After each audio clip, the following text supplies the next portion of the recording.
ਸਾਰਿਆਂ ਨੂੰ ਜੈ ਮਸੀਹ ਦੀ ਇੱਕ ਵਾਰੀ ਫਿਰ ਤੋਂ ਤੁਹਾਡਾ ਸਭਨਾਂ ਦਾ ਮੈਂ ਸਵਾਗਤ ਕਰਦਾ ਪ੍ਰਭੂ ਯਿਸੂ ਮਸੀਹ ਦੀ ਹਜ਼ੂਰੀ ਦੇ ਵਿੱਚ। ਔਰ ਮੈਂ ਇੱਕ ਵਾਰੀ ਫਿਰ ਤੋਂ ਉਮੀਦ ਰੱਖਦਾ ਤੁਸੀਂ ਸਾਰੇ ਖੁਦਾ ਦੇ ਫਜ਼ਲ ਦੇ ਨਾਲ ਸਹੀ ਸਲਾਮਤ ਹੋਵੋਗੇ। ਆਓ ਅਸੀਂ ਅੱਜ ਖੁਦਾ ਦੇ ਕਲਾਮ ਦੇ ਵਿੱਚੋਂ ਇੱਕ ਬਹੁਤ ਹੀ ਖਾਸ ਮੁੱਦੇ ਦੇ ਉੱਤੇ ਗੱਲ ਕਰਾਂਗੇ। ਔਰ ਅੱਜ ਦੇ ਦਿਨ ਤੋਂ ਅਗਲੇ 40 ਦਿਨ ਬਹੁਤ ਸਾਰੇ ਮਸੀਹ ਲੋਕ ਇਹਨਾਂ ਦਿਨਾਂ ਦੇ ਵਿੱਚ ਰੋਜ਼ਾ ਰੱਖਦੇ ਨੇ ਔਰ ਦੁਆ ਦੇ ਵਿੱਚ ਜਾਂਦੇ ਨੇ। ਸੋ ਅੱਜ ਅਸੀਂ ਖੁਦਾ ਦੇ ਕਲਾਮ ਦੇ ਵਿੱਚੋਂ ਸਿੱਖਾਂਗੇ ਕਿ ਰੋਜ਼ਾ ਰੱਖਣਾ ਕੀ ਹੁੰਦਾ ਜਾਂ ਕਿਉਂ ਸਾਡੇ ਲਈ ਜ਼ਰੂਰੀ ਆ ਕਿ ਜੋ ਅਸੀਂ ਆਪਣੇ ਮੁਕਤੀਦਾਤਾ ਪ੍ਰਭੂ ਯਿਸੂ ਮਸੀਹ ਦੇ ਉੱਤੇ ਈਮਾਨ ਰੱਖਦੇ ਹਾਂ। ਖੁਦਾ ਦਾ ਕਲਾਮ ਜਾਂ ਪ੍ਰਭੂ ਯਿਸੂ ਮਸੀਹ ਸਾਨੂੰ ਰੋਜ਼ਾ ਰੱਖ ਕੇ ਦੁਆ ਕਰਨ ਦੇ ਬਾਰੇ ਕੀ ਸਿਖਾਉਂਦਾ। ਖੁਦਾਵੰਦ ਦੇ ਕਲਾਮ ਦੇ ਵਿੱਚ ਜਦੋਂ ਅਸੀਂ ਪੜ੍ਹਦੇ ਹਾਂ ਤਾਂ ਰੋਜ਼ਾ ਰੱਖਣਾ ਕੋਈ ਨਵੀਂ ਚੀਜ਼ ਨਹੀਂ ਹੈ ਮਸੀਹਾਂ ਦੇ ਲਈ। ਨਾ ਹੀ ਰੋਜ਼ਾ ਰੱਖਣਾ ਉਦੋਂ ਸ਼ੁਰੂ ਹੋਇਆ ਕਿ ਜਦੋਂ ਪ੍ਰਭੂ ਯਿਸੂ ਮਸੀਹ ਆਏ, ਬਲਕਿ ਖੁਦਾ ਦੇ ਕਲਾਮ ਨੂੰ ਜਦੋਂ ਅਸੀਂ ਪੜ੍ਹਦੇ ਹਾਂ ਪੁਰਾਣੇ ਨਿਯਮ ਦੇ ਵਿੱਚ, ਨਵੇਂ ਨਿਯਮ ਦੇ ਵਿੱਚ, ਔਰ ਪ੍ਰਭੂ ਯਿਸੂ ਮਸੀਹ ਦੇ ਅਸਮਾਨ ਦੇ ਉੱਤੇ ਉਠਾਏ ਜਾਣ ਤੋਂ ਬਾਅਦ ਤੋਂ ਲੈ ਕੇ ਅੱਜ ਤੱਕ ਮਸੀਹ ਲੋਕ ਰੋਜ਼ਾ ਰੱਖਦੇ ਨੇ ਔਰ ਦੁਆ ਕਰਦੇ ਨੇ। ਕਈ ਵਾਰੀ ਬਹੁਤ ਸਾਰੇ ਗਿਰਜਾ ਘਰਾਂ ਦੇ ਵਿੱਚ, ਕਲੀਸਿਆਵਾਂ ਦੇ ਵਿੱਚ ਇਸ ਟੌਪਿਕ ਦੇ ਉੱਤੇ, ਇਸ ਵਿਸ਼ੇ ਦੇ ਉੱਤੇ ਬਹੁਤ ਘੱਟ ਬੋਲਿਆ ਜਾਂਦਾ। ਔਰ ਕਈ ਵਾਰੀ ਬਹੁਤੇ ਨਵੇਂ ਮਸੀਹਾਂ ਨੂੰ ਪਤਾ ਨਹੀਂ ਕਿ ਰੋਜ਼ਾ ਰੱਖਣਾ ਕਿੰਨਾ ਜ਼ਰੂਰੀ ਆ ਜਾਂ ਨਹੀਂ। ਔਰ ਬਹੁਤ ਸਾਰੇ ਲੋਕ ਕਈ ਵਾਰੀ ਇਹ ਵੀ ਸੋਚਦੇ ਆ ਕਿ ਖੁਦਾ ਕਿਉਂ ਚਾਹੇਗਾ ਕਿ ਉਹਦੇ ਲੋਕ ਭੁੱਖੇ ਤੇ ਧਿਆਏ ਹੋ ਕੇ ਉਹਦੇ ਅੱਗੇ ਦੁਆ ਕਰਨ। ਔਰ ਮੇਰੀ ਉਮੀਦ ਆ ਅੱਜ ਦਾ ਇਹ ਵਿਸ਼ਾ ਤੁਹਾਡੇ ਬਹੁਤ ਸਾਰੇ ਸਵਾਲਾਂ ਦਾ ਜਵਾਬ ਦੇਗਾ। ਤੇ ਬਹੁਤ ਸਾਰੀਆਂ ਚੀਜ਼ਾਂ ਅਗਰ ਤੁਸੀਂ ਰੋਜ਼ੇ ਦੇ ਪ੍ਰਤੀ ਨਹੀਂ ਜਾਣਦੇ, ਖੁਦਾਵੰਦ ਅੱਜ ਤੁਹਾਡੇ ਨਾਲ ਗੱਲ ਕਰੇਗਾ। ਸਭ ਤੋਂ ਪਹਿਲਾਂ ਮੈਂ ਦੱਸਣਾ ਚਾਹਾਂਗਾ ਫਾਸਟਿੰਗ ਵਰਡ ਰੋਜ਼ਾ ਜਿਹਨੂੰ ਅਸੀਂ ਕਹਿੰਦੇ ਆ, ਇਹ ਪਰਹੇਜ਼ ਸ਼ਬਦ ਦਾ ਮਤਲਬ ਕੀ ਆ। ਇਸ ਲਫ਼ਜ਼ ਦਾ ਮਤਲਬ ਇਹ ਆ ਕਿ ਰੋਟੀ ਖਾਣ ਤੋਂ, ਫੂਡ ਖਾਣ ਤੋਂ ਪਰਹੇਜ਼ ਕਰਨਾ। ਔਰ ਇਹਦੇ ਨਾਲ ਬਹੁਤ ਸਾਰੀਆਂ ਤੁਹਾਡੀਆਂ ਦਿਲ ਦੀਆਂ ਜਿਹੜੀਆਂ ਲਾਲਸਾਵਾਂ ਨੇ, ਚਾਹੇ ਖਵਾਇਸ਼ਾਂ ਨੇ, ਉਹਨਾਂ ਤੋਂ ਪਰਹੇਜ਼ ਕਰਨਾ। ਇਹ ਮਤਲਬ ਆ ਰੋਜ਼ਾ ਰੱਖਣ ਦਾ, ਕਿ ਤੁਸੀਂ ਰੋਟੀ ਖਾਣ ਤੋਂ ਪਰਹੇਜ਼ ਕਰਨਾ। ਔਰ ਜੋ ਤੁਹਾਡੇ ਦਿਲ ਦੇ ਵਿੱਚ ਬਹੁਤ ਸਾਰੀਆਂ ਇੱਛਾਵਾਂ, ਚਾਹੇ ਅਜਿਹੇ ਕੰਮ ਜੋ ਤੁਹਾਡਾ ਦਿਲ ਦੁਨਿਆਵੀ ਕੰਮਾਂ ਨੂੰ ਕਰਨ ਦੇ ਲਈ ਬਹੁਤ ਕਰਦਾ, ਉਹਨਾਂ ਕੰਮਾਂ ਤੋਂ ਪਰਹੇਜ਼ ਕਰਨਾ। ਖੁਦਾਵੰਦ ਦੇ ਕਲਾਮ ਦੇ ਵਿੱਚ ਮੈਂ ਪੜ੍ਹਨਾ ਚਾਹਾਂਗਾ ਮੱਤੀ ਦੀ ਅੰਜੀਲ 6 ਬਾਬ ਉਹਦੀ 16 ਆਇਤ ਦੇ ਵਿੱਚ ਇੱਦਾਂ ਲਿਖਿਆ ਹੋਇਆ, ਜਦੋਂ ਤੁਸੀਂ ਵਰਤ ਰੱਖੋ ਤਾਂ ਕਪਟੀਆਂ ਦੀ ਤਰ੍ਹਾਂ ਉਦਾਸੀ ਵਾਲਾ ਚਿਹਰਾ ਨਾ ਬਣਾਓ, ਕਿਉਂ ਜੋ ਆਪਣੇ ਮੂੰਹ ਇਸ ਲਈ ਵਿਗਾੜਦੇ ਹਨ ਕਿ ਲੋਕ ਜਾਣਨ ਕਿ ਉਹਨਾਂ ਨੇ ਵਰਤ ਰੱਖਿਆ ਹੈ। ਮੈਂ ਤੁਹਾਨੂੰ ਸੱਚ ਆਖਦਾ ਹਾਂ ਕਿ ਉਹ ਆਪਣਾ ਫਲ ਪਹਿਲਾਂ ਹੀ ਪਾ ਚੁੱਕੇ ਹਨ। ਖੁਦਾ ਦੇ ਕਲਾਮ ਨੂੰ ਜਦੋਂ ਅਸੀਂ ਪੜ੍ਹਦੇ ਹਾਂ, ਇੱਥੇ ਲਿਖਿਆ ਜਦੋਂ ਤੁਸੀਂ ਰੋਜ਼ਾ ਰੱਖੋ। ਇੱਥੇ ਇਹ ਨਹੀਂ ਲਿਖਿਆ ਜੇਕਰ ਤੁਸੀਂ ਰੋਜ਼ਾ ਰੱਖੋ। ਇੰਗਲਿਸ਼ ਦੇ ਵਿੱਚ ਲਿਖਿਆ ਵੈਨ ਯੂ ਫਾਸਟ, ਇੱਦਾਂ ਨਹੀਂ ਲਿਖਿਆ ਇਫ ਯੂ ਫਾਸਟ। ਸੋ ਖੁਦਾਵੰਦ ਆਪਣੇ ਚੇਲਿਆਂ ਦੇ ਕੋਲੋਂ, ਆਪਣੇ ਲੋਕਾਂ ਦੇ ਕੋਲੋਂ ਇਹ ਐਕਸਪੈਕਟ ਕਰਦਾ ਕਿ ਉਹਦੇ ਚੇਲੇ ਰੋਜ਼ਾ ਰੱਖਣ, ਨਾ ਕਿ ਜੇ ਉਹਨਾਂ ਦਾ ਦਿਲ ਕਰਦਾ ਤਾਂ ਰੱਖਣ, ਜੇ ਨਹੀਂ ਕਰਦਾ ਨਾ ਰੱਖਣ। ਇਹ ਖੁਦਾ ਦੇ ਵੱਲੋਂ ਕੋਈ ਹਦਾਇਤ ਨਹੀਂ, ਖੁਦਾ ਦੇ ਵੱਲੋਂ ਕੋਈ ਸੁਜੈਸ਼ਨ ਨਹੀਂ।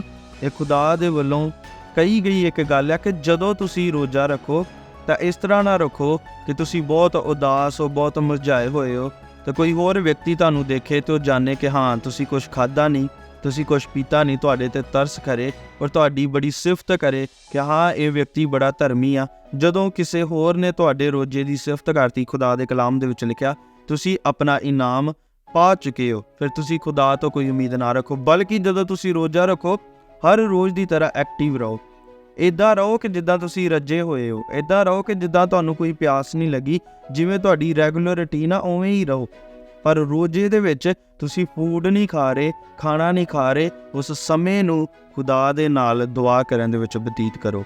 ਉਹ ਫੂਡ ਨੂੰ, ਉਸ ਪਾਣੀ ਨੂੰ, ਉਸ ਖਾਣੇ ਨੂੰ ਜਿਹਨੂੰ ਤੁਸੀਂ ਤਿਆਗਿਆ ਹੋਇਆ, ਉਹ ਪੈਸੇ ਧੇਲੇ ਜਿਹੜੇ ਉਸ ਖਾਣੇ ਤੇ ਲੱਗਦੇ ਸੀ, ਉਹਨੂੰ ਖੁਦਾ ਦੇ ਜਾਂ ਜ਼ਰੂਰਤਮੰਦਾਂ ਦੇ ਕੰਮਾਂ ਦੇ ਵਿੱਚ ਲਾਓ। ਸਭ ਤੋਂ ਪਹਿਲਾਂ ਖੁਦਾ ਦੇ ਕਲਾਮ ਦੇ ਵਿੱਚ ਮੈਂ ਕੁਝ ਪੁਆਇੰਟਸ ਦੱਸਣਾ ਚਾਹਾਂਗਾ ਜੋ ਰੋਜ਼ਾ ਰੱਖਦੇ ਸਾਡੇ ਦਿਮਾਗ ਦੇ ਵਿੱਚ ਇੱਕ ਕਲੀਅਰੈਂਸ ਹੋਣੀ ਚਾਹੀਦੀ ਆ ਕਿ ਅਸੀਂ ਕਿਉਂ ਰੋਜ਼ਾ ਰੱਖਦੇ ਹਾਂ, ਕਿ ਅਸੀਂ ਕਿਸੇ ਗਲਤ ਤਰੀਕੇ ਦੇ ਨਾਲ, ਗਲਤ ਇੰਟੈਂਸ਼ਨ ਦੇ ਨਾਲ ਰੋਜ਼ਾ ਨਾ ਰੱਖੀਏ।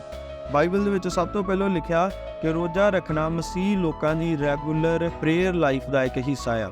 ਜਿਵੇਂ ਅਸੀਂ ਮਸੀਹ ਲੋਕ ਜੋ ਖੁਦਾਵੰਦ ਪ੍ਰਭੂ ਯਿਸੂ ਮਸੀਹ ਤੇ ਈਮਾਨ ਰੱਖਦੇ ਨੇ, ਔਰ ਜੋ ਉਹਦੇ ਚੇਲੇ ਬਹੁਤ ਸੀਰੀਅਸ ਚੇਲੇ ਨੇ ਉਹਦੇ, ਕਿ ਜਿਹੜੇ ਦੁਆ ਕਰਨ ਦੀ ਇੰਪੋਰਟੈਂਸ ਨੂੰ ਜਾਣਦੇ ਨੇ, ਖੁਦਾ ਦੇ ਕਲਾਮ ਨੂੰ ਪੜ੍ਹਨ ਜਾਂ ਸੁਣਨ ਦੀ ਇੰਪੋਰਟੈਂਸ ਨੂੰ ਜਾਣਦੇ ਨੇ। ਹਰ ਰੋਜ਼ ਜਾਂ ਹਰ ਐਤਵਾਰ ਜਾਂ ਜਦੋਂ ਵੀ ਕਦੀ ਕਲੀਸਿਆ ਦੇ ਲੋਕ ਇਕੱਠੇ ਹੁੰਦੇ ਨੇ, ਉਹ ਸੰਗਤੀ ਦੇ ਵਿੱਚ ਸ਼ਾਮਲ ਹੋਣਾ ਜਾਣਦੇ ਨੇ। ਉਹਨਾਂ ਲੋਕਾਂ ਦੀ ਜ਼ਿੰਦਗੀ ਦੇ ਵਿੱਚ ਰੋਜ਼ਾ ਰੱਖਣਾ ਵੀ ਇੱਕ ਸਪਿਰਚੁਅਲ ਡਿਸਿਪਲਿਨ ਆ। ਰੋਜ਼ਾ ਰੱਖਣਾ ਵੀ ਇੱਕ ਆਤਮਿਕ ਅਨੁਸ਼ਾਸਨ ਆ, ਜਿਹਨੂੰ ਉਹ ਬਹੁਤਾ ਜ਼ਿਆਦਾ ਵੱਡਾ ਨਹੀਂ ਸਮਝਦੇ ਕਿ ਹਾਂ ਜੀ ਇਹ ਇਨਸਾਨ ਰੋਜ਼ਾ ਰੱਖ ਰਿਹਾ, ਕਿਉਂਕਿ ਉਹਨਾਂ ਨੂੰ ਪਤਾ ਮਸੀਹ ਲੋਕਾਂ ਦੇ ਲਈ ਇਹ ਉਹਨਾਂ ਦਾ ਸਪਿਰਚੁਅਲ ਡਿਸਿਪਲਿਨ ਆ।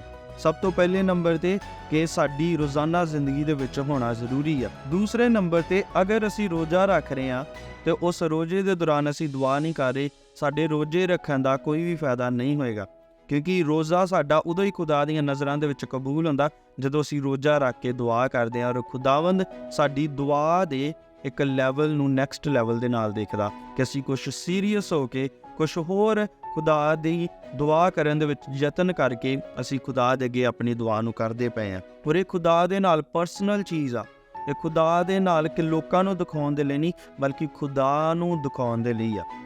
ਦੂਸਰੇ ਨੰਬਰ ਤੇ ਰੋਜ਼ਾ ਅਸੀਂ ਆਪਣੇ ਜਿਸਮ ਨੂੰ ਸਜ਼ਾ ਦੇਣ ਦੇ ਲਈ ਨਹੀਂ ਰੱਖਦੇ ਕਿ ਅਸੀਂ ਆਪਣੇ ਜਿਸਮ ਨੂੰ ਸਜ਼ਾ ਦੇ ਰਹੇ ਹਾਂ, ਬਲਕਿ ਰੋਜ਼ਾ ਅਸੀਂ ਇਸ ਲਈ ਰੱਖਦੇ ਹਾਂ ਕਿ ਅਸੀਂ ਆਪਣੇ ਜਿਸਮ ਔਰ ਆਤਮਾ ਨੂੰ ਖੁਦਾ ਦੇ ਵੱਲ ਫਿਰ ਮੋੜ ਕੇ ਲਿਆ ਸਕੀਏ। ਇਸ ਕਰਕੇ ਇਹ ਸਾਡੇ ਰੋਜ਼ਾ ਰੱਖਣ ਦਾ ਮਕਸਦ ਹੋਣਾ ਚਾਹੀਦਾ।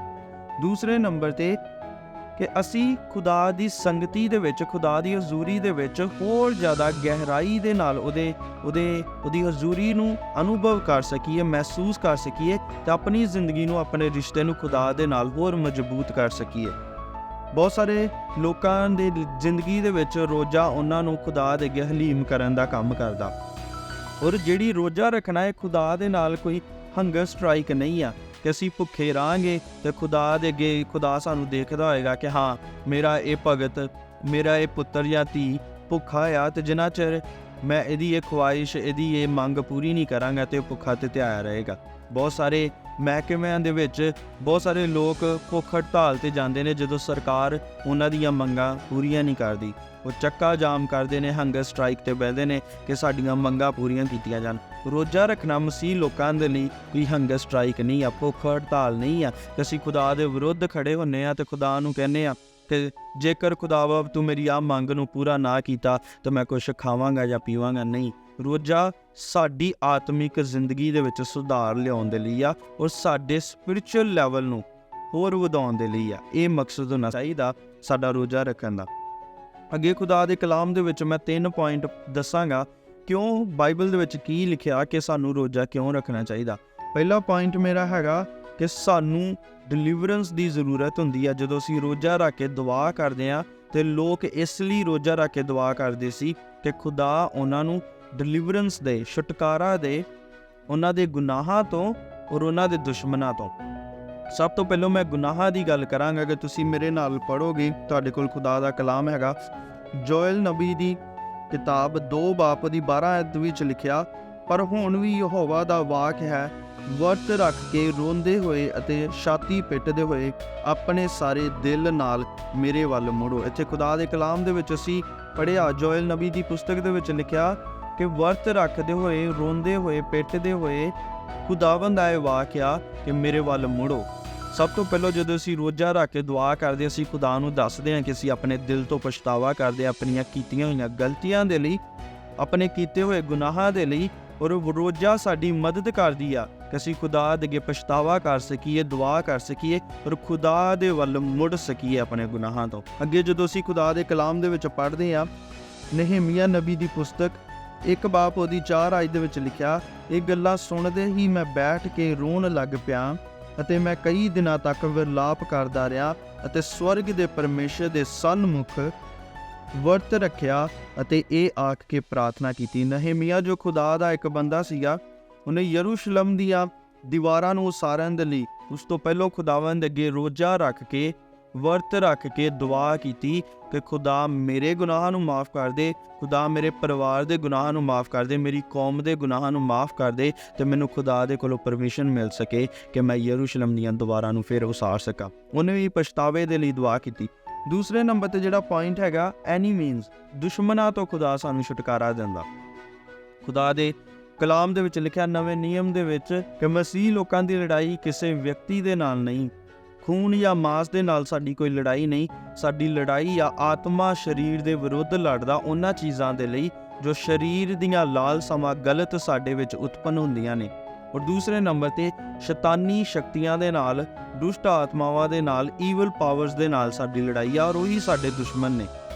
ਸਾਡੀ ਲੜਾਈ ਕਿਸੇ ਇਨਸਾਨ ਦੇ ਨਾਲ ਨਹੀਂ, ਉਹ ਨਾ ਹੀ ਸਾਨੂੰ ਰੋਜ਼ਾ ਰੱਖ ਕੇ ਦੁਆ ਕਰਨੀ ਚਾਹੀਦੀ ਆ ਕਿ ਅਸੀਂ ਕਿਸੇ ਦੇ ਲਈ ਕੋਈ ਸ਼ਰਾਬ ਜਾਂ ਕੁਛ ਗਲਤ ਮੰਗੀਏ ਕਿ ਖੁਦਾਵੰਦ ਮੈਂ ਰੋਜ਼ਾ ਰੱਖ ਕੇ ਤੇਰੇ ਅੱਗੇ ਦੁਆ ਕਰਦਾ, ਆਹ ਇਨਸਾਨ ਨੇ ਮੇਰੇ ਨਾਲ ਗਲਤ ਕੀਤਾ ਤਾਂ ਤੂੰ ਵੀ ਉਹਦੇ ਨਾਲ ਇੱਦਾਂ ਕਰ ਦੇ। ਨੋ, ਸਾਡੀ ਰੋਜ਼ਾ ਰੱਖ ਕੇ ਜਿਹੜੇ ਸਾਡੇ ਵਿਰੋਧੀ ਨੇ ਉਹਨਾਂ ਦੇ ਖਿਲਾਫ ਇਹ ਦੁਆ ਹੋਣੀ ਚਾਹੀਦੀ ਕਿ ਖੁਦਾਵੰਦ ਜੋ ਮੇਰੇ ਮਨ ਦੀਆਂ ਲਾਲਸਾਵਾਂ ਪੈਦਾ ਹੁੰਦੀਆਂ, ਮੈਂ ਇਹਨਾਂ ਦੇ ਵਿਰੁੱਧ ਦੁਆ ਕਰਦਾ ਕਿ ਪਵਿੱਤਰ ਆਤਮਾ ਮੇਰੇ ਉੱਤੇ ਜ਼ਿਆਦਾ ਕੰਮ ਕਰੇ ਕਿ ਮੇਰਾ ਸਰੀਰ ਦੀਆਂ ਜਿਹੜੀਆਂ ਮਨੋਕਾਮਨਾਵਾਂ ਨੇ ਉਹਨਾਂ ਤੋਂ ਮੈਂ ਜਿੱਤ ਪ੍ਰਾਪਤ ਕਰ ਸਕਾਂ। ਔਰ ਸ਼ੈਤਾਨ ਜਿਨ੍ਹਾਂ ਅਜ਼ਮਾਇਸ਼ਾਂ ਦੇ ਵਿੱਚ, ਜਿਨ੍ਹਾਂ ਪ੍ਰੀਖਿਆਵਾਂ ਦੇ ਵਿੱਚ ਮੈਨੂੰ ਪਾਉਂਦਾ, ਖੁਦਾਵੰਦ ਮੈਂ ਸ਼ੈਤਾਨ ਨੂੰ ਮੂੰਹ ਤੋੜ ਜਵਾਬ ਦੇ ਸਕਾਂ ਤਾਂ ਉਹਨਾਂ ਪ੍ਰੀਖਿਆਵਾਂ ਦੇ ਵਿੱਚੋਂ ਲੰਘ ਸਕਾਂ, ਉਹਨਾਂ ਤੋਂ ਪਾਸ ਹੋ ਸਕਾਂ। ਇਹ ਮਕਸਦ ਆ। ਇਹੋ ਜਿਹਾ ਛੁਟਕਾਰਾ ਰੋਜ਼ਾ ਰੱਖ ਕੇ ਸਾਨੂੰ ਮਿਲਦਾ। ਜਦੋਂ ਅਸੀਂ ਰੋਜ਼ਾ ਰੱਖ ਕੇ ਦੁਆ ਕਰਦੇ, ਸਾਨੂੰ ਸਰੀਰਕ ਲਾਲਸਾਵਾਂ ਤੋਂ ਔਰ ਸ਼ੈਤਾਨੀ ਸ਼ਕਤੀਆਂ ਤੋਂ ਛੁਟਕਾਰਾ ਮਿਲਦਾ। ਪਹਿਲੇ ਨੰਬਰ ਤੇ ਸਾਡੇ ਗੁਨਾਹਾਂ ਤੋਂ, ਦੂਸਰੇ ਨੰਬਰ ਤੇ ਸਾਡੇ ਵਿਰੋਧੀ ਜੋ ਸਾਡੀਆਂ ਸਰੀਰਕ ਲਾਲਸਾਵਾਂ ਔਰ ਜੋ ਦੁਸ਼ਟ ਆਤਮਾਵਾਂ ਤੋਂ ਸਾਨੂੰ ਛੁਟਕਾਰਾ ਮਿਲਦਾ। ਅੱਗੇ ਖੁਦਾਵੰਦ ਦੇ ਕਲਾਮ ਦੇ ਵਿੱਚ ਜਦੋਂ ਅਸੀਂ ਪੜ੍ਹਦੇ ਹਾਂ, ਇਸ ਪੁਆਇੰਟ ਦੀ ਤੀਸਰੀ ਆਇਤ ਦੇ ਵਿੱਚ ਲਿਖਿਆ ਹੋਇਆ, ਯੋਨਾ ਨਬੀ ਦੀ ਕਿਤਾਬ 3 ਬਾਬ ਦੀ 7 ਤੋਂ 9 ਆਇਤ ਦੇ ਵਿੱਚ ਲਿਖਿਆ, ਤਦ ਉਸ ਨੇ ਮਨਾਦੀ ਕਰਵਾਈ ਅਤੇ ਨੀਨਵਾ ਵਿੱਚ ਪ੍ਰਚਾਰ ਕੀਤਾ, ਰਾਜਾ ਅਤੇ ਉਸ ਦੇ ਸਰਦਾਰਾਂ ਦਾ ਫਰਮਾਨ, ਨਾ ਆਦਮੀ, ਨਾ ਪਸ਼ੂ, ਨਾ ਵੱਗ, ਨਾ ਇੱਜੜ, ਕੁਝ ਚਖਣ ਅਤੇ ਨਾ ਹੀ ਕੁਝ ਖਾਣ ਅਤੇ ਨਾ ਹੀ ਪੀਣ। ਹਰ ਇੱਕ ਮਨੁੱਖ ਅਤੇ ਪਸ਼ੂ ਤੱਪੜ ਨਾਲ ਆਪਣੇ ਆਪ ਨੂੰ ਢੱਕਣ ਅਤੇ ਪਰਮੇਸ਼ਰ ਦੇ ਅੱਗੇ ਜ਼ੋਰ ਲਾ ਕੇ ਤਰਲੇ ਕਰਨ। ਹਰੇਕ ਆਪੋ ਆਪਣੇ ਭੈੜੇ ਰਾਹ ਤੋਂ ਫਿਰੇ ਅਤੇ ਉਸ ਜ਼ੁਲਮ ਤੋਂ ਜੋ ਕਰ ਰਹੇ ਹਨ ਮੂੰਹ ਮੋੜੋ। ਹੋ ਸਕਦਾ ਹੈ ਕਿ ਪਰਮੇਸ਼ਰ ਦਇਆ ਕਰੇ ਅਤੇ ਫਿਰ ਵਿਚਾਰ ਕਰੇ ਅਤੇ ਉਸ ਦਾ ਭੜਕਿਆ ਹੋਇਆ ਕ੍ਰੋਧ ਸ਼ਾਂਤ ਹੋ ਜਾਵੇ ਅਤੇ ਅਸੀਂ ਨਾਸ਼ ਨਾ ਹੋਈਏ। ਖੁਦਾ ਜਿਨ੍ਹਾਂ ਲੋਕਾਂ ਨੂੰ ਨਾਸ਼ ਕਰਨ ਜਾ ਰਿਹਾ ਸੀ, ਉਹਨਾਂ ਨੂੰ ਖੁਦਾਵੰਦ ਦਾ ਕਲਾਮ ਸੁਣਾਉਂਦਾ। ਉਸ ਰਾਜੇ ਦੇ ਲਫ਼ਜ਼ ਨੇ ਕਿ ਆਪਣੀ ਪ੍ਰਜਾ ਨੂੰ ਕਹਿੰਦਾ ਕਿ ਨਾ ਕੁਛ ਖਾਣਾ, ਨਾ ਕੁਛ ਪੀਣਾ, ਇੱਥੋਂ ਤੱਕ ਕਿ ਨਾ ਸਿਰਫ ਆਦਮੀ, ਉਹਨਾਂ ਦੇ ਮਾਲ ਡੰਗਰ ਵੀ, ਉਹਨਾਂ ਦੇ ਪਸ਼ੂ ਵੀ। ਤੇ ਖੁਦਾ ਦੇ ਅੱਗੇ ਜ਼ੋਰ ਦੇ ਨਾਲ ਵਰਤ ਰੱਖ ਕੇ ਦੁਆ ਕਰੋ ਕਿ ਖੁਦਾ ਦਾ ਗੁੱਸਾ ਸਾਡੇ ਉੱਤੇ ਠੰਡਾ ਹੋ ਸਕੇ। ਇਹ ਖੁਦਾ ਦੇ ਗੁੱਸੇ ਨੂੰ ਠੰਡਾ ਕਰਨ ਦੇ ਲਈ, ਚਾਹੇ ਅਗਰ ਅਸੀਂ ਬਹੁਤ ਗਲਤ ਕਰ ਚੁੱਕੇ ਹਾਂ ਆਪਣੀ ਜ਼ਿੰਦਗੀ ਦੇ ਵਿੱਚ, ਤੇ ਹੁਣ ਸਾਨੂੰ ਪਤਾ ਹੈ ਕਿ ਖੁਦਾ ਸਾਨੂੰ ਕਿਸੇ ਸਜ਼ਾ ਦੇ ਵਿੱਚ ਪਾਉਣ ਜਾ ਰਿਹਾ ਜਾਂ ਸਜ਼ਾ ਦੇ ਵਿੱਚ ਆ, ਜਦੋਂ ਅਸੀਂ ਰੋਜ਼ਾ ਰੱਖ ਕੇ ਦੁਆ ਕਰਦੇ ਹਾਂ ਤੇ ਖੁਦਾ ਦੇ ਗੁੱਸੇ ਨੂੰ ਸ਼ਾਂਤ ਕਰਨ ਦੇ ਲਈ ਖੁਦਾਵੰਦ ਦੀਆਂ ਨਜ਼ਰਾਂ ਦੇ ਵਿੱਚ ਇੱਕ ਸਾਡੀ ਦੁਆ ਕਬੂਲ ਹੁੰਦੀ ਹੈ। ਇਸ ਕਰਕੇ ਰੋਜ਼ਾ ਸਾਨੂੰ ਖੁਦਾ ਤੋਂ ਵੀ ਡਿਲੀਵਰੈਂਸ ਦਵਾਉਂਦੀ ਹੈ ਕਿ ਕਿਤੇ ਅਸੀਂ ਉਹਦੇ ਭੜਕੇ ਗੁੱਸੇ ਦੇ ਵਿੱਚ ਵੀ ਨਾਸ਼ ਨਾ ਹੋ ਜਾਈਏ। ਜਦੋਂ ਅਸੀਂ ਰੋਜ਼ਾ ਰੱਖ ਕੇ ਦੁਆ ਕਰਦੇ, ਇਹ ਸਾਨੂੰ ਖੁਦਾ ਦੇ ਸਜ਼ਾ ਵਾਲੇ ਹੱਥਾਂ ਦੇ ਵਿੱਚੋਂ ਵੀ ਬਾਹਰ ਕੱਢਣ ਦੀ ਤਾਕਤ ਰੱਖਦੀ ਹੈ। ਦੂਸਰਾ ਪੁਆਇੰਟ ਮੇਰਾ ਹੈਗਾ ਡਿਸੀਜ਼ਨਸ। ਜਦੋਂ ਅਸੀਂ ਆਪਣੀ ਜ਼ਿੰਦਗੀ ਦੇ ਵਿੱਚ ਕੋਈ ਫੈਸਲਾ ਲੈਣਾ ਹੁੰਦਾ ਔਰ ਬਹੁਤ ਹੀ ਇੰਪੋਰਟੈਂਟ ਫੈਸਲਾ ਲੈਣਾ ਹੁੰਦਾ, ਉਦੋਂ ਵੀ ਬਾਈਬਲ ਦੱਸਦੀ ਆ ਕਿ ਖੁਦਾ ਦੇ ਲੋਕ ਰੋਜ਼ਾ ਰੱਖ ਕੇ ਦੁਆ ਕਰਦੇ ਸਨ ਕਿਸ ਤੋਂ ਪਹਿਲਾਂ ਕਿ ਆਪਣੀ ਜ਼ਿੰਦਗੀ ਦੇ ਵਿੱਚ ਕੋਈ ਵੀ ਫੈਸਲਾ ਲੈਣ। ਬਾਈਬਲ ਦੇ ਵਿੱਚ ਲਿਖਿਆ ਕਿ ਜਦੋਂ ਖੁਦਾ ਦੇ ਲੋਕ ਫੈਸਲਾ ਲੈਂਦੇ ਸਨ ਤਾਂ ਪਹਿਲੋਂ ਫੈਸਲਾ ਬਣਾ ਕੇ, ਪਹਿਲੋਂ ਆਪਣਾ ਪਲਾਨ ਬਣਾ ਕੇ ਫਿਰ ਖੁਦਾ ਦੇ ਕੋਲ ਨਹੀਂ ਸੀ ਜਾਂਦੇ ਕਿ ਖੁਦਾਵੰਦ ਇਹ ਸਾਡਾ ਪਲਾਨ ਆ ਔਰ ਅਸੀਂ ਇੱਦਾਂ ਕਰਨ ਜਾ ਰਹੇ ਹਾਂ, ਤੂੰ ਇਹਨੂੰ ਸਕਸੈਸਫੁਲ ਕਰ ਦੇ, ਕਿ ਇਹਨੂੰ ਕਾਮਯਾਬ ਕਰ ਦੇ। ਬਲਕਿ ਉਹ ਪਹਿਲੋਂ ਖੁਦਾ ਦੇ ਅੱਗੇ ਆਪਣੇ ਆਪ ਨੂੰ ਸਰੈਂਡਰ ਕਰਦੇ ਸੀ, ਆਪਣੇ ਆਪ ਨੂੰ ਹਲੀਮ ਕਰਦੇ ਸੀ। ਖੁਦਾਵੰਦ ਅਸੀਂ ਇਹ ਕੰਮ ਕਰਨਾ ਚਾਹੁੰਦੇ ਆ, ਤੂੰ ਸਾਨੂੰ ਗਾਈਡ ਕਰ, ਤੂੰ ਸਾਡੀ ਅਗਵਾਈ ਕਰ ਕਿ ਅਸੀਂ ਇਸ ਕੰਮ ਨੂੰ ਕਿਵੇਂ ਕਰੀਏ। ਔਰ ਉਸ ਤੋਂ ਵੀ ਪਹਿਲਾਂ ਖੁਦਾਵੰਦ ਕੀ ਇਹ ਕੰਮ ਕਰਨਾ ਸਾਡੇ ਲਈ ਸਹੀ ਆ ਜਾਂ ਗਲਤ ਆ। ਉਹ ਓਪਨ ਹੈਂਡਸ ਦੇ ਨਾਲ ਖੁਦਾ ਦੇ ਅੱਗੇ ਆਪਣਾ ਵਿਸ਼ਾ ਜਾਂ ਆਪਣੇ ਟੌਪਿਕ ਨੂੰ ਲੈ ਕੇ ਜਾਂਦੇ ਸੀ। ਖੁਦਾਵੰਦ ਅਸੀਂ ਇਹ ਕਰਨਾ ਚਾਹੁੰਦੇ ਆ, ਤੂੰ ਸਾਨੂੰ ਗਾਈਡ ਕਰਕੇ ਸਾਨੂੰ ਕਿਵੇਂ ਕਰਨਾ ਚਾਹੀਦਾ ਜਾਂ ਸਾਨੂੰ ਕਰਨਾ ਚਾਹੀਦਾ ਜਾਂ ਨਹੀਂ ਕਰਨਾ ਚਾਹੀਦਾ। ਉਹ ਆਪਣੇ ਆਪ ਨੂੰ ਹੰਬਲ ਕਰਦੇ ਸਨ। ਜ਼ਬੂਰਾਂ ਦੀ ਪੋਥੀ 35 ਬਾਬ ਦੀ 13 ਆਇਤ ਦੇ ਵਿੱਚ ਲਿਖਿਆ, ਦਾਊਦ ਕਹਿੰਦਾ ਮੈਂ ਵਰਤ ਰੱਖ ਕੇ ਆਪਣੇ ਆਪ ਨੂੰ ਖੁਦਾ ਦੇ ਅੱਗੇ ਹਲੀਮ ਕੀਤਾ। ਵਰਤ ਰੱਖਣਾ ਸਾਡੀ ਸਪਿਰਿਚੁਅਲ ਈਗੋ ਨੂੰ ਬੂਸਟ ਨਹੀਂ ਕਰਨਾ ਚਾਹੀਦਾ ਕਿ ਅਸੀਂ ਰੋਜ਼ਾ ਰੱਖ ਰਹੇ ਹਾਂ ਤੇ ਇਹਦੇ ਨਾਲ ਅਸੀਂ ਆਪਣੇ ਆਪ ਨੂੰ ਬੜੇ ਆਤਮਿਕ ਜਾਂ ਬੜੇ ਸੱਚੇ ਸਮਝੀਏ ਕਿ ਜੋ ਮੈਂ ਗੱਲ ਕਹਿਤੀ ਇਹੀ ਸੱਚ ਆ, ਜੋ ਮੈਂ ਕਲਾਮ ਦਾ ਅਨੁਵਾਦ ਕੀਤਾ ਇਹੀ ਸੱਚ ਆ ਕਿਉਂਕਿ ਮੈਂ ਅੱਜ ਰੋਜ਼ਾ ਰੱਖਿਆ। ਨਹੀਂ, ਰੋਜ਼ਾ ਸਾਨੂੰ ਆਕੜ ਖੋਰਾ ਨਹੀਂ ਬਣਾਉਂਦਾ। ਰੋਜ਼ਾ ਸਾਨੂੰ ਸਾਡੀ ਸਪਿਰਿਚੁਅਲ ਈਗੋ ਨੂੰ ਨਹੀਂ ਵਧਾਉਂਦਾ, ਬਲਕਿ ਸਾਨੂੰ ਹਲੀਮ ਕਰਦਾ। ਉਹਨਾਂ ਲੋਕਾਂ ਦੇ ਲਈ ਵੀ ਜਿਹੜੇ ਹੋ ਸਕਦਾ ਸਾਨੂੰ ਅੱਛੇ ਤਰੀਕੇ ਦੇ ਨਾਲ ਨਾ ਬੁਲਾਉਂਦੇ ਹੋਣ, ਹੋ ਸਕਦਾ ਉਹ ਉਹਨਾਂ ਦੇ ਗੁਨਾਹ ਕਰਨ ਦੀ ਮਾਤਰਾ ਸਾਡੇ ਨਾਲੋਂ ਜ਼ਿਆਦਾ ਹੋਏ, ਉਹਨਾਂ ਦੇ ਅੱਗੇ ਵੀ ਹਲੀਮ ਕਰਨ ਦੇ ਲਈ ਰੋਜ਼ਾ ਸਾਨੂੰ ਸਿਖਾਉਂਦਾ ਕਿ ਅਸੀਂ ਉਹਨਾਂ ਤੱਕ ਵੀ ਪਹੁੰਚੀਏ, ਉਹਨਾਂ ਨਾਲ ਮੁਹੱਬਤ ਔਰ ਪਿਆਰ ਦੇ ਨਾਲ ਬਿਹੇਵ ਕਰੀਏ, ਨਾ ਕਿ ਇੱਦਾਂ ਕਰਕੇ ਕਿ ਮੈਂ ਰੋਜ਼ਾ ਰੱਖਿਆ ਤੇ ਲੋਕ ਮੇਰੀ ਬੜੀ ਸਿਫਤ ਕਰਨ, ਮੈਨੂੰ ਬੜਾ ਧਰਮੀ ਸਮਝਣ। ਨਹੀਂ, ਰੋਜ਼ਾ ਸਾਨੂੰ ਖੁਦਾ ਦੇ ਅੱਗੇ ਪਰਸਨਲੀ ਹੰਬਲ ਹੋਣ ਦੇ ਲਈ ਸਿਖਾਉਂਦਾ। ਉਹ ਰਾਜਾ ਦਾਊਦ ਕਹਿੰਦਾ, ਮੈਂ ਵਰਤ ਰੱਖ ਕੇ ਆਪਣੇ ਆਪ ਨੂੰ ਖੁਦਾ ਦੇ ਅੱਗੇ ਹਲੀਮ ਕੀਤਾ ਕਿ ਉਹ ਮੇਰੀ ਅਗਵਾਈ ਕਰੇ। ਲੂਕਾ ਦੀ ਅੰਜੀਲ 4 ਬਾਬ ਉਹਦੀ 2 ਆਇਤ ਦੇ ਵਿੱਚ ਲਿਖਿਆ, ਜਦੋਂ ਪ੍ਰਭੂ ਯਿਸੂ ਮਸੀਹ ਨੇ ਆਪਣੀ ਸੇਵਕਾਈ ਦੀ ਸ਼ੁਰੂਆਤ ਕਰਨੀ ਸੀ, ਉਸ ਤੋਂ ਪਹਿਲਾਂ 40 ਦਿਨ ਔਰ 40 ਰਾਤ ਉਜਾੜ ਦੇ ਵਿੱਚ ਭੁੱਖੇ ਔਰ ਧਿਆਏ ਰਹੇ ਔਰ ਰੋਜ਼ਾ ਦੁਆ ਦੇ ਵਿੱਚ ਸਨ। ਔਰ ਜਿੱਥੇ 40 ਦਿਨ ਔਰ 40 ਰਾਤ ਦਾ ਜਦੋਂ ਸਮਾਂ ਮੁੱਕਿਆ ਤਾਂ ਉਹਨਾਂ ਨੂੰ ਭੁੱਖ ਲੱਗੀ ਔਰ ਫਿਰ ਸ਼ੈਤਾਨ ਉਹਨਾਂ ਨੂੰ ਟੈਂਪਟ ਕਰਨ ਦੇ ਲਈ, ਉਹਨਾਂ ਦੀ ਪ੍ਰੀਖਿਆ ਲੈਣ ਦੇ ਲਈ ਆਇਆ।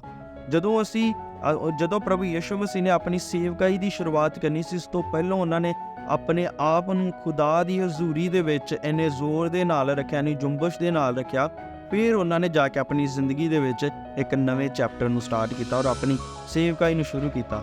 ਕਿ ਅਸੀਂ ਵੀ ਅਜਿਹੇ ਮਸੀਹ ਹਾਂ ਕਿ ਜਦੋਂ ਅਸੀਂ ਆਪਣੀ ਜ਼ਿੰਦਗੀ ਦੇ ਵਿੱਚ ਕੁਛ ਨਵੀਂ ਚੀਜ਼ ਕਰਨੀ, ਕੋਈ ਨਵਾਂ ਫੈਸਲਾ ਬਣਾਉਣਾ, ਕੀ ਅਸੀਂ ਰੋਜ਼ਾ ਦੁਆ ਦੇ ਵਿੱਚ ਜਾਂਦੇ ਹਾਂ? ਅਗਰ ਨਹੀਂ ਜਾਂਦੇ, ਅੱਜ ਤੋਂ ਬਾਅਦ ਮੈਨੂੰ ਔਰ ਤੁਹਾਨੂੰ ਜ਼ਰੂਰਤ ਆ, ਕਿਉਂਕਿ ਅਸੀਂ ਆਪਣੇ ਮੁਕਤੀਦਾਤਾ ਪ੍ਰਭੂ ਯਿਸੂ ਮਸੀਹ ਤੇ ਈਮਾਨ ਰੱਖਦੇ ਹਾਂ। ਉਹਨਾਂ ਨੇ ਆਪਣੀ ਸੇਵਕਾਈ ਨੂੰ ਸ਼ੁਰੂ ਕਰਨ ਦੇ ਲਈ ਰੋਜ਼ਾ ਦੁਆ ਦੇ ਵਿੱਚ ਗਏ। ਸਾਨੂੰ ਵੀ ਜ਼ਰੂਰਤ ਆ, ਉਹ ਰੋਜ਼ਾ ਦੁਆ ਸਾਨੂੰ ਖੁਦਾ ਦੀ ਅਗਵਾਈ ਕਲੀਅਰ ਤਰੀਕੇ ਦੇ ਨਾਲ ਦੱਸਦੀ ਆ ਕਿ ਖੁਦਾ ਦੀ ਮਰਜ਼ੀ ਕੀ ਆ, ਕਿ ਖੁਦਾ ਇਹ ਕੰਮ ਤੋਂ ਖੁਸ਼ ਹੋਏਗਾ, ਕਿ ਇਹ ਕੰਮ ਮੇਰੇ ਭਲੇ ਲਈ ਹੈ। ਜਦੋਂ ਤੁਸੀਂ ਰੋਜ਼ਾ ਰੱਖ ਕੇ ਕੋਈ ਜ਼ਿੰਦਗੀ ਦੇ ਵਿੱਚ ਫੈਸਲਾ ਬਣਾਉਂਦੇ ਹੋ, ਖੁਦਾਵੰਦ ਤੁਹਾਨੂੰ ਗਾਈਡ ਕਰਦਾ, ਤੁਹਾਨੂੰ ਲੀਡ ਕਰਦਾ ਔਰ ਤੁਹਾਨੂੰ ਦੱਸਦਾ ਕੀ ਤੁਹਾਡੇ ਨੁਕਸਾਨ ਦੇ ਲਈ ਆ ਔਰ ਕੀ ਤੁਹਾਡੇ ਭਲੇ ਦੇ ਲਈ ਆ। ਤੀਸਰੀ ਆਇਤ ਨੂੰ ਮੈਂ ਪੜ੍ਹਨਾ ਚਾਹਾਂਗਾ। ਰਸੂਲਾਂ ਦੇ ਕਰਤੱਵ ਐਕਟਸ 14 ਬਾਬ ਉਹਦੀ 23 ਆਇਤ ਦੇ ਵਿੱਚ ਲਿਖਿਆ, ਜਦੋਂ ਉਹਨਾਂ ਨੇ ਹਰੇਕ ਕਲੀਸਿਆ ਵਿੱਚ ਉਹਨਾਂ ਦੇ ਲਈ ਬਜ਼ੁਰਗ ਠਹਿਰਾਏ ਅਤੇ ਵਰਤ ਰੱਖ ਕੇ ਪ੍ਰਾਰਥਨਾ ਕੀਤੀ ਤਾਂ ਉਹਨਾਂ ਨੂੰ ਪ੍ਰਭੂ ਦੇ ਹੱਥ ਸੌਂਪ ਦਿੱਤਾ ਜਿਸ ਤੇ ਉਹਨਾਂ ਨੇ ਵਿਸ਼ਵਾਸ ਕੀਤਾ ਸੀ। ਇੱਥੇ ਖੁਦਾ ਦੇ ਕਲਾਮ ਦੇ ਵਿੱਚ ਲਿਖਿਆ ਕਿ ਕਲੀਸਿਆ ਨੇ ਰੋਜ਼ਾ ਰੱਖ ਕੇ ਦੁਆ ਕੀਤੀ ਔਰ ਖੁਦਾ ਦੇ ਲੋਕਾਂ ਨੂੰ ਕਲੀਸਿਆ ਦੇ ਵਿੱਚ ਅਪਾਇੰਟ ਕਰਨ ਦੇ ਲਈ, ਉਹਨਾਂ ਨੂੰ ਕਲੀਸਿਆ ਦੇ ਵਿੱਚ ਮਸਾ ਕੀਤਾ ਗਿਆ ਰੋਜ਼ਾ ਰੱਖ ਕੇ ਦੁਆ ਕਰਕੇ ਕਿ ਇਹ ਕਲੀਸਿਆ ਦੇ ਮੋਹਤਬਰ ਵਿਅਕਤੀ ਹੋਣਗੇ, ਕਲੀਸਿਆ ਦੇ ਐਲਡਰ ਹੋਣਗੇ ਜਾਂ ਲੀਡਰ ਹੋਣਗੇ। ਉਹਨਾਂ ਨੇ ਵੀ ਕਲੀਸਿਆ ਦੇ ਵਿੱਚ ਕਿਸੇ ਵੀ ਇਨਸਾਨ ਨੂੰ ਐਵੇਂ ਨਹੀਂ ਰੱਖਤਾ, ਹਾਂ ਜੀ ਇਹ ਵਿਅਕਤੀ ਬੋਲਣ ਦੇ ਵਿੱਚ ਬੜਾ ਸਹੀ ਆ, ਇਹ ਲੋਕਾਂ ਦੇ ਨਾਲ ਬਹੁਤ ਵਧੀਆ ਇੰਗੇਜ ਹੋ ਜਾਂਦਾ, ਇਹ ਬਹੁਤ ਬਿਨਾਂ ਕਿਸੇ ਸੰਗ ਸ਼ਰਮ ਤੋਂ ਲੋਕਾਂ ਤੱਕ ਖੁਦਾ ਦਾ ਕਲਾਮ ਪਹੁੰਚਾਉਂਦਾ। ਇੱਦਾਂ ਦੇ ਸਕਿੱਲਸ ਦੇਖ ਕੇ ਉਹਨਾਂ ਨੇ ਨਹੀਂ ਕੀਤਾ, ਬਲਕਿ ਉਹਨਾਂ ਨੇ ਰੋਜ਼ਾ ਰੱਖ ਕੇ ਦੁਆ ਕੀਤੀ, ਖੁਦਾ ਦੇ ਕੋਲੋਂ ਪੁੱਛਿਆ, ਫਿਰ ਉਹਨਾਂ ਨੂੰ ਮਸਾ ਕੀਤਾ ਕਿ ਇਹ ਲੋਕ ਕਲੀਸਿਆ ਦੇ ਮੋਹਤਬਰ ਹੋਣਗੇ। ਇਸੇ ਤਰ੍ਹਾਂ ਕੋਈ ਵੀ ਜ਼ਿੰਦਗੀ ਦਾ ਡਿਸੀਜ਼ਨ ਬਣਾਉਣਾ ਹੈ, ਰੋਜ਼ਾ ਰੱਖ ਕੇ ਦੁਆ ਕਰਨੀ ਸਾਡੇ ਲਈ ਬਹੁਤ ਜ਼ਰੂਰੀ ਹੈ। ਤੀਸਰੇ ਨੰਬਰ 'ਤੇ ਮੈਂ ਦੱਸਣਾ ਚਾਹਾਂਗਾ ਡਿਵੋਸ਼ਨ। ਵਰਸ਼ਿਪ ਦੇ ਵਿੱਚ ਵੀ ਰੋਜ਼ੇ ਦਾ ਬਹੁਤ ਵੱਡਾ ਹਿੱਸਾ ਆ। ਕਈ ਵਾਰੀ ਸਾਨੂੰ ਲੱਗਦਾ ਕਿ ਵਰਸ਼ਿਪ 'ਤੇ ਅਸੀਂ ਖੁਸ਼ ਹੋ ਕੇ ਤਾਲੀਆਂ ਵਜਾ ਕੇ ਨੱਚਦੇ ਟੱਪਦੇ ਆਪਣੇ ਖੁਸ਼ੀ ਦੇ ਨਾਲ ਖੁਦਾ ਦੇ ਗੀਤ ਭਜਨ ਗਾ ਕੇ ਕਰਦੇ ਆ, ਤੇ ਰੋਜ਼ਾ ਰੱਖਣਾ ਤੇ ਰੋਟੀ ਨੂੰ ਛੱਡਣਾ ਆ ਇਹ ਕੋਈ ਉਦਾਸੀ ਵਾਲੀ ਚੀਜ਼ ਆ। ਪਰ ਨਹੀਂ, ਰੋਜ਼ਾ ਰੱਖਣਾ ਖੁਸ਼ੀ ਵਾਲੀ ਚੀਜ਼ ਆ। ਰੋਜ਼ਾ ਰੱਖਣਾ ਖੁਦਾ ਦੀ ਆਰਾਧਨਾ ਦਾ ਇੱਕ ਹਿੱਸਾ ਆ, ਖੁਦਾ ਦੀ ਵਰਸ਼ਿਪ ਦਾ ਇੱਕ ਹਿੱਸਾ ਆ। ਔਰ ਮੈਂ ਦੱਸਣਾ ਚਾਹਾਂਗਾ ਐਕਸੋਡਸ ਕੂਚ ਦੀ ਕਿਤਾਬ ਦੇ ਵਿੱਚ ਲਿਖਿਆ 34 ਬਾਬ ਦੀ 28 ਆਇਤ ਦੇ ਵਿੱਚ, ਉਹ 40 ਦਿਨ ਅਤੇ 40 ਰਾਤਾਂ ਯਹੋਵਾ ਨਾਲ ਉੱਥੇ ਹੀ ਰਿਹਾ, ਨਾ ਉਸ ਰੋਟੀ ਖਾਧੀ ਨਾ ਪਾਣੀ ਪੀਤਾ। ਅਤੇ ਫਿਰ ਉਸ ਨੇ ਉਹਨਾਂ ਫੱਟੀਆਂ ਉੱਤੇ ਨੇਮ ਦੀਆਂ ਗੱਲਾਂ ਅਰਥਾਤ 10 ਹੁਕਮ ਲਿਖੇ। ਇਹ ਖੁਦਾ ਦੇ ਬੰਦੇ ਮੂਸਾ ਦੇ ਬਾਰੇ ਲਿਖਿਆ। ਉਹ 40 ਦਿਨ 40 ਰਾਤਾਂ ਖੁਦਾ ਦੇ ਨਾਲ ਉਹਦੀ ਹਜ਼ੂਰੀ ਦੇ ਵਿੱਚ ਰਿਹਾ। ਖੁਦਾ ਦੀ ਹਜ਼ੂਰੀ ਦੇ ਵਿੱਚ ਆਨੰਦ ਦੀ ਭਰਪੂਰੀ ਆ। ਫਿਰ ਤੁਹਾਨੂੰ ਭੁੱਖ ਨਹੀਂ ਲੱਗਦੀ, ਫਿਰ ਤੁਹਾਨੂੰ ਪਿਆਸ ਨਹੀਂ ਲੱਗਦੀ। ਔਰ ਪ੍ਰਭੂ ਯਿਸੂ ਮਸੀਹ ਦੇ ਕੋਲ ਵੀ ਜਦੋਂ ਸ਼ੈਤਾਨ ਆਇਆ ਤਾਂ ਉਹਨੇ ਕਿਹਾ ਇਹਨਾਂ ਪੱਥਰਾਂ ਨੂੰ ਕਹਿ ਕੇ ਰੋਟੀ ਬਣ ਜਾਣ। ਪ੍ਰਭੂ ਯਿਸੂ ਮਸੀਹ ਨੇ ਕੀ ਉਹਨੂੰ ਜਵਾਬ ਦਿੱਤਾ? ਮਨੁੱਖ ਕੇਵਲ ਰੋਟੀ ਨਾਲ ਹੀ ਜਿੰਦਾ ਨਹੀਂ ਰਹਿੰਦਾ, ਬਲਕਿ ਖੁਦਾ ਦੇ ਮੂੰਹ ਦੇ ਵਿੱਚੋਂ ਨਿਕਲਣ ਵਾਲੇ ਹਰ ਇੱਕ ਸ਼ਬਦ ਦੇ ਨਾਲ ਜਿੰਦਾ ਰਹਿ ਸਕਦਾ। ਖੁਦਾ ਜਿਹਨੇ ਸਾਨੂੰ ਰਚਿਆ, ਕਿ ਉਹ ਸਾਨੂੰ ਪਾਵਰ ਨਹੀਂ ਦੇ ਸਕਦਾ ਕਿ ਅਸੀਂ ਬਿਨਾਂ ਫੂਡ ਜਾਂ ਬਿਨਾਂ ਵਾਟਰ ਦੇ ਬਿਨਾਂ ਖਾਏ ਜਾਂ ਪੀਏ, ਕੀ ਉਹਦੀ ਹਜ਼ੂਰੀ ਦੇ ਵਿੱਚ ਅਸੀਂ ਜ਼ਿੰਦਾ ਨਹੀਂ ਰਹਿ ਸਕਦੇ? ਖੁਦਾ ਸਭ ਕੁਝ ਕਰ ਸਕਦਾ। ਅਗਰ ਸਾਨੂੰ ਲੱਗਦਾ ਅਸੀਂ ਨਹੀਂ ਰਹਿ ਸਕਦੇ, ਇਟ ਮੀਨਸ ਅਸੀਂ ਕ੍ਰੀਏਸ਼ਨ ਹੋ ਕੇ ਕ੍ਰੀਏਟਰ ਦੇ ਉੱਤੇ ਡਾਊਟ ਕਰਦੇ ਹਾਂ। ਇਟ ਮੀਨਸ ਅਸੀਂ ਬਣਨ ਵਾਲੀ ਚੀਜ਼ ਬਣਾਉਣ ਵਾਲੇ ਦੇ ਉੱਤੇ ਯਕੀਨ ਨਹੀਂ ਰੱਖਦੀ ਪਈ ਜਿਹਨੇ ਉਹਨੂੰ ਬਣਾਇਆ ਹੋਇਆ। ਕਿੰਨੀ ਇਹ ਮੂਰਖਤਾ ਵਾਲੀ ਗੱਲ ਆ ਅਗਰ ਅਸੀਂ ਇੱਦਾਂ ਸੋਚਦੇ ਹਾਂ। ਤੇ ਇਸੇ ਤਰ੍ਹਾਂ ਮੂਸਾ ਦੇ ਬਾਰੇ ਲਿਖਿਆ, ਖੁਦਾ ਦੇ ਨਾਲ 40 ਦਿਨ 40 ਰਾਤ ਦੀ ਹਜ਼ੂਰੀ ਦੇ ਵਿੱਚ ਰਿਹਾ। ਫਿਰ ਖੁਦਾ ਨੇ ਉਹਨੂੰ ਨੇਮ ਦੀਆਂ ਗੱਲਾਂ ਦੱਸੀਆਂ ਔਰ ਉਹਨੇ ਫੱਟੀਆਂ ਦੇ ਉੱਤੇ 10 ਹੁਕਮ ਆ ਕੇ ਲਿਖੇ। ਅੱਗੇ ਲਿਖਿਆ ਹੋਇਆ ਲੂਕਾ ਦੀ ਅੰਜੀਲ 2 ਬਾਬ ਦੀ 37 ਆਇਤ ਦੇ ਵਿੱਚ ਲਿਖਿਆ ਹੋਇਆ, ਅਤੇ ਉਹ 84 ਸਾਲਾਂ ਤੋਂ ਵਿਧਵਾ ਸੀ ਅਤੇ ਹੈਕਲ ਨੂੰ ਨਹੀਂ ਛੱਡਦੀ ਸੀ, ਪਰ ਵਰਤ ਰੱਖ ਕੇ ਅਤੇ ਬੇਨਤੀ ਕਰਨ ਨਾਲ ਦਿਨ ਰਾਤ ਬੰਦਗੀ ਕਰਦੀ ਰਹਿੰਦੀ ਸੀ। ਐਨਾ ਨਾਂ ਦੀ ਇੱਕ ਨਬੀ ਸੀਗੀ ਜਿਹਨੇ ਪ੍ਰਭੂ ਯਿਸੂ ਮਸੀਹ ਦੇ ਜਨਮ ਤੋਂ ਬਾਅਦ ਉਹਨਾਂ ਦੇ ਦਰਸ਼ਨ ਕੀਤੇ, ਔਰ ਇਹਦੀ ਸ਼ਾਦੀ ਤੋਂ ਬਾਅਦ ਕੁਛ ਹੀ ਸਮੇਂ ਬਾਅਦ ਇਹਦੇ ਪਤੀ ਦੀ ਡੈਥ ਹੋ ਗਈ। ਇਹ ਬਹੁਤ ਲੰਬੇ ਸਾਲਾਂ ਤੋਂ ਇੱਕ ਵਿਧਵਾ ਸੀ। ਵਿਧਵਾ ਔਰਤ ਉਹ ਜਿਹੜੀ ਹੈਕਲ ਦੇ ਵਿੱਚ ਰਹਿੰਦੀ ਸੀ, ਇਹਦੀ ਉਮਰ ਖੁਦਾ ਦੇ ਕਲਾਮ ਦੇ ਵਿੱਚ ਲਿਖੀ ਹੋਈ ਹੈ 84 ਸਾਲ। ਮੈਂ ਪੁੱਛਣਾ ਚਾਹਾਂਗਾ ਤੁਸੀਂ ਕਿੰਨੇ ਸਾਲਾਂ ਦੇ ਹੋ, ਹੋਣ ਚਾਹੇ ਮੈਂ ਕਿੰਨੇ ਸਾਲਾਂ ਦਾ, ਕਿ ਅਸੀਂ ਖੁਦਾ ਦੇ ਅੱਗੇ ਕੋਈ ਐਕਸਕਿਊਜ਼ ਬਣਾ ਸਕੀਏ, ਕੋਈ ਬਹਾਨਾ ਲਾ ਸਕੀਏ ਕਿ ਨਹੀਂ ਖੁਦਾ ਬਾਪ ਮੇਰੀ ਤਾਂ ਬਹੁਤ ਉਮਰ ਹੋ ਗਈ ਆ, ਮੈਂ ਕਿੱਥੇ ਰੋਜ਼ਾ ਰੱਖ ਸਕਦਾ ਹੁਣ। 84 ਸਾਲਾਂ ਦੀ ਵਿਧਵਾ ਦਾ ਮਤਲਬ ਇਹੀ ਆ ਕਿ ਇਹ ਬਹੁਤ ਕੋਈ ਰਾਣੀ ਟਾਈਪ ਔਰਤ ਨਹੀਂ ਸੀ ਕਿ ਜਿਹੜੀ ਬੈਠੀ ਰਹਿੰਦੀ ਸੀ ਤੇ ਰੋਜ਼ਾ ਰੱਖ ਸਕਦੀ ਸੀ। She used to work. ਇਹ ਖੁਦਾ ਦੇ ਘਰ ਦੇ ਹੈਕਲ ਦੇ ਵਿੱਚ ਕੰਮ ਕਰਦੀ ਸੀ, ਖੁਦਾ ਦੀ ਬੰਦਗੀ ਕਰਦੀ ਸੀ, ਦੁਆ ਕਰਦੀ ਸੀ, ਰੋਜ਼ਾ ਰੱਖ ਕੇ ਦੁਆ ਕਰਦੀ ਸੀ। ਕਿੰਨੀ ਸਾਨੂੰ ਸਿੱਖਣ ਦੀ ਲੋੜ ਆ ਇਸ ਬਜ਼ੁਰਗ ਔਰਤ ਦੇ ਕੋਲੋਂ ਕਿ ਜਿਹਦੀ ਇੰਨੀ ਉਮਰ ਆ, ਜਿਹੜੀ ਵਿਧਵਾ ਆ, ਜਿਹੜੀ ਖੁਦਾ ਦੇ ਘਰ ਦੇ ਵਿੱਚ ਹਰ ਇੱਕ ਸੇਵਾ ਦਾ ਕੰਮ ਕਰਦੀ ਆ, ਰੋਜ਼ਾ ਰੱਖ ਕੇ ਦੁਆ ਕਰਦੀ ਸੀ। ਕਿਵੇਂ ਨਹੀਂ ਖੁਦਾ ਇੱਦਾਂ ਦੇ ਲੋਕਾਂ ਨੂੰ ਬਰਕਤ ਦੇਵੇਗਾ? ਕਿਵੇਂ ਨਹੀਂ ਖੁਦਾ ਇੱਦਾਂ ਦੇ ਲੋਕਾਂ ਨੂੰ ਆਪਣੇ ਹੋਰ ਵੀ ਆਤਮਿਕ ਜ਼ਿੰਦਗੀ ਦੇ ਵਿੱਚ ਉਹਨਾਂ ਨੂੰ ਤਾਕਤ ਦੇਵੇਗਾ ਔਰ ਉਹਨਾਂ ਦੀ ਜ਼ਿੰਦਗੀ ਦੇ ਵਿੱਚ ਹੋਰ ਵੀ ਆਪਣੇ ਕੰਮਾਂ ਨੂੰ ਕਰੇਗਾ। ਖੁਦਾ ਸਾਡੇ ਯਤਨ ਨੂੰ ਦੇਖਦਾ, ਸਾਡੇ ਐਫਰਟ ਨੂੰ ਦੇਖਦਾ ਕਿ ਅਸੀਂ ਕਿੰਨੇ ਕੁ ਸੀਰੀਅਸ ਆ ਆਪਣੀ ਆਤਮਿਕ ਜ਼ਿੰਦਗੀ ਨੂੰ ਲੈ ਕੇ।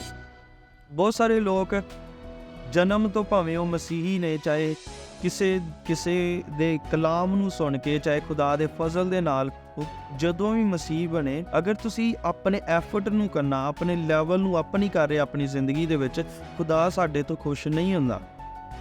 ਸਾਡੇ ਲਈ ਇੰਨਾ ਕੁ ਬਹੁਤ ਨਹੀਂ ਆ ਕਿ ਅਸੀਂ ਮਸੀਹ ਪਰਿਵਾਰ ਦੇ ਵਿੱਚ ਜਨਮ ਲਿਆ ਜਾਂ ਅਸੀਂ ਮਸੀਹ ਬਣ ਚੁੱਕੇ ਹਾਂ ਤੇ ਬਸ ਜੀ ਅਸੀਂ ਖੁਦਾ ਦੇ ਉੱਤੇ ਸਹਾਨ ਕਰ ਦਿੱਤਾ, ਹੁਣ ਖੁਦਾ ਦੇ ਕੋਲੋਂ ਅਸੀਂ ਮੰਗਦੇ ਰਹਿਣਾ ਤੇ ਉਹਨੇ ਦਿੰਦੇ ਰਹਿਣਾ। ਖੁਦਾ ਕੋਈ ਜਿੰਨ ਨਹੀਂ ਆ, ਖੁਦਾ ਕੋਈ ਸਾਡਾ ਸੇਵਕ ਨਹੀਂ ਆ, ਉਹ ਸਾਡਾ ਮਾਲਕ ਆ। ਔਰ ਉਹ ਚਾਹੁੰਦਾ ਕਿ ਅਸੀਂ ਜਿੰਨਾ ਉਹਦੇ ਵੱਲ ਵਧਾਂਗੇ ਉਹ ਓਨਾ ਹੀ ਸਾਨੂੰ ਹੋਰ ਬਰਕਤਾਂ ਔਰ ਸਾਡੀ ਜ਼ਿੰਦਗੀ ਦੇ ਲੈਵਲ ਨੂੰ ਅਪ ਕਰਦਾ ਰਹੇਗਾ। ਰੋਜ਼ਾ ਰੱਖਣਾ ਸਾਡਾ ਖੁਦਾ ਦੀ ਪ੍ਰਸਤਿਸ਼ ਦਾ ਇੱਕ ਹਿੱਸਾ ਆ। ਇਹ ਕੋਈ ਉਦਾਸੀ ਵਾਲੀ ਚੀਜ਼ ਨਹੀਂ ਹੈ, ਖੁਸ਼ੀ ਵਾਲੀ ਚੀਜ਼ ਆ, ਆਨੰਦ ਮਨਾਉਣ ਵਾਲੀ ਚੀਜ਼ ਆ। ਇਹ 84 ਸਾਲਾਂ ਦੀ ਔਰਤ ਰੋਜ਼ਾ ਰੱਖ ਕੇ ਦੁਆ ਕਰਦੀ ਸੀ ਔਰ ਬੰਦਗੀ ਕਰਦੀ ਸੀ, ਉਹ ਦਿਨ ਰਾਤ ਹੈਕਲ ਦੇ ਵਿੱਚ ਰਹਿੰਦੀ ਸੀ। ਅੱਗੇ ਖੁਦਾ ਦੇ ਕਲਾਮ ਦੇ ਵਿੱਚ ਲਿਖਿਆ, ਰਸੂਲਾਂ ਦੇ ਕਰਤਾ 13 ਬਾਬ ਦੀ 2 ਆਇਤ ਦੇ ਵਿੱਚ ਲਿਖਿਆ, ਜਦੋਂ ਇਹ ਪ੍ਰਭੂ ਦੀ ਬੰਦਗੀ ਕਰਦੇ ਵਰਤ ਰੱਖਦੇ ਸਨ ਤਾਂ ਪਵਿੱਤਰ ਆਤਮਾ ਨੇ ਕਿਹਾ ਕਿ ਮੇਰੇ ਲਈ ਬਰਨਾਬਾਸ ਅਤੇ ਪੌਲਸ ਨੂੰ ਉਸ ਦੇ ਕੰਮ ਲਈ ਅਲੱਗ ਕਰੋ ਜਿਸ ਦੇ ਲਈ ਮੈਂ ਉਹਨਾਂ ਨੂੰ ਬੁਲਾਇਆ ਹੈ। ਇੱਥੇ ਵੀ ਲਿਖਿਆ ਹੈ, ਜਦੋਂ ਬੰਦਗੀ ਕਰਦੇ ਸਨ, ਵਰਤ ਰੱਖਦੇ ਸਨ, ਤਾਂ ਪਵਿੱਤਰ ਆਤਮਾ ਨੇ ਉਹਨਾਂ ਦੀ ਅਗਵਾਈ ਕੀਤੀ ਤੇ ਉਹਨਾਂ ਨੂੰ ਦੱਸਿਆ, ਪੌਲਸ ਤੇ ਬਰਨਾਬਾਸ ਨੂੰ ਜਿਨ੍ਹਾਂ ਕੰਮਾਂ ਦੇ ਲਈ ਮੈਂ ਇਹਨਾਂ ਨੂੰ ਬੁਲਾਇਆ, ਇਹਨਾਂ ਨੂੰ ਅਲੱਗ ਕਰੋ। ਰੋਜ਼ਾ ਰੱਖਣਾ ਸਾਡੀ ਬੰਦਗੀ ਦਾ ਹਿੱਸਾ ਆ, ਸਾਡੀ ਇਬਾਦਤ ਦਾ ਹਿੱਸਾ ਆ। ਇਹ ਜਿਵੇਂ ਦੁਆ ਕਰਨੀ, ਖੁਦਾ ਦਾ ਕਲਾਮ ਪੜ੍ਹਨਾ, ਪ੍ਰਸਤਿਸ਼ ਕਰਨੀ, ਇਸੇ ਤਰ੍ਹਾਂ ਰੋਜ਼ਾ ਰੱਖਣਾ ਇਸ ਸਭ ਚੀਜ਼ਾਂ ਦਾ ਇੱਕ ਹਿੱਸਾ ਆ। ਔਰ ਅਸੀਂ ਇਹਦੇ ਤੋਂ ਆਪਣਾ ਮੂੰਹ ਨਹੀਂ ਮੋੜ ਸਕਦੇ, ਚਾਹੇ ਇਹਨੂੰ ਇਗਨੋਰ ਨਹੀਂ ਕਰ ਸਕਦੇ। ਖੁਦਾਵੰਦ ਚਾਹੁੰਦਾ ਉਹਦੇ ਲੋਕ ਰੋਜ਼ਾ ਰੱਖ ਕੇ ਉਹਦੇ ਅੱਗੇ ਦੁਆ ਕਰਨ। ਬਾਈਬਲ ਦੇ ਵਿੱਚ ਅਸੀਂ ਪੜ੍ਹਦੇ ਹਾਂ, ਪ੍ਰਭੂ ਯਿਸੂ ਮਸੀਹ ਦੇ ਕੋਲ ਇੱਕ ਵਾਰੀ ਇੱਕ ਵਿਅਕਤੀ ਆਇਆ ਜਿਹਦੇ ਪੁੱਤਰ ਨੂੰ ਇੱਕ ਦੁਸ਼ਟ ਆਤਮਾ ਚੰਬੜੀ ਹੋਈ ਸੀ, ਜਿਹੜੀ ਕਦੀ ਉਹਨੂੰ ਪਾਣੀ ਦੇ ਵਿੱਚ ਸੁੱਟ ਦਿੰਦੀ ਸੀ ਤੇ ਕਦੀ ਅੱਗ ਦੇ ਵਿੱਚ। ਉਹ ਵਿਅਕਤੀ ਆ ਆਪਣੇ ਪੁੱਤਰ ਨੂੰ ਪ੍ਰਭੂ ਯਿਸੂ ਮਸੀਹ ਦੇ ਚੇਲਿਆਂ ਦੇ ਕੋਲ ਲੈ ਕੇ ਗਿਆ ਕਿ ਇਹਦੇ ਵਿੱਚੋਂ ਸ਼ਾਇਦ ਦੁਸ਼ਟ ਆਤਮਾ ਕੱਢ ਸਕਣ, ਪਰ ਉਹ ਕੱਢ ਨਾ ਸਕੇ।